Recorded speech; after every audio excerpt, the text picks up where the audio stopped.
Há poucos dias, na tentativa de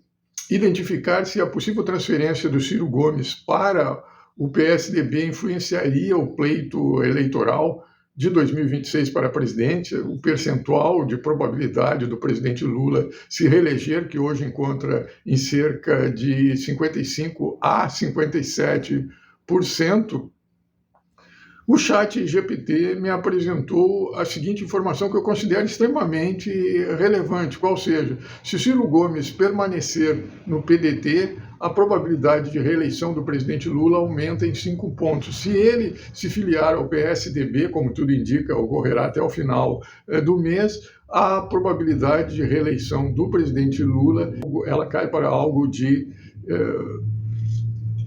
7 pontos, ou seja, cai para os 50%. De maneira que, nesse contexto dos possíveis adversários do presidente Lula, como o adversário mais provável no contexto, considerando a probabilidade do Ciro Gomes vir a disputar, é o Tarcísio de Freitas, e o Tarcísio de Freitas ele se encontra com uma margem na disputa do governo paulista de 20 pontos percentuais, possivelmente ele optará por disputar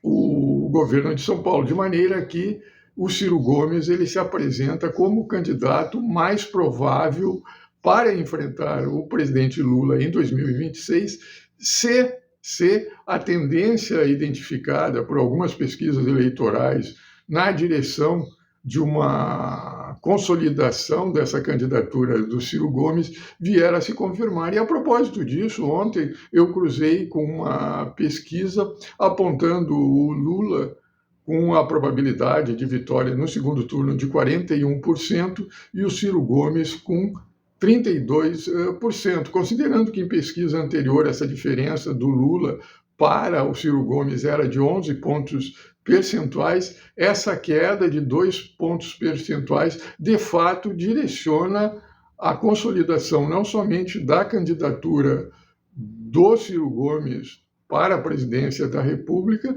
como também a probabilidade dele vir a ser o oponente com maiores chances de vencer ao presidente Lula. E eu confesso para vocês que eu considero o Ciro Gomes, dentre outros aí, pré-candidatos à presidência da República, como possuindo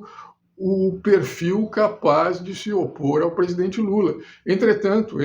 no contexto do Ciro Gomes, eu entendo que ele deveria atenuar um pouco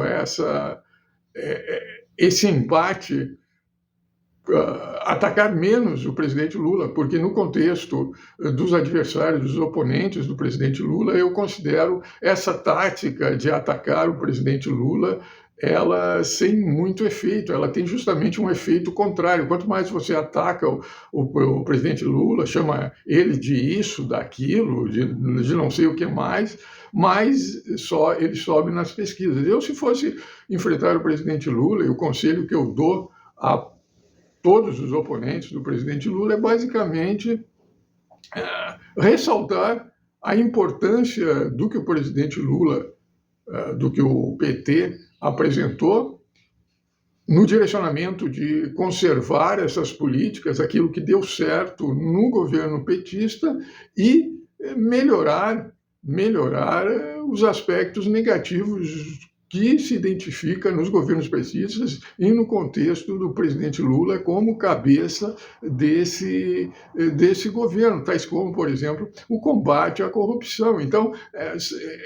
é esse conselho que eu dou para quem quer enfrentar o presidente Lula. Não bater nele, mas ressaltar o que ele fez de positivo e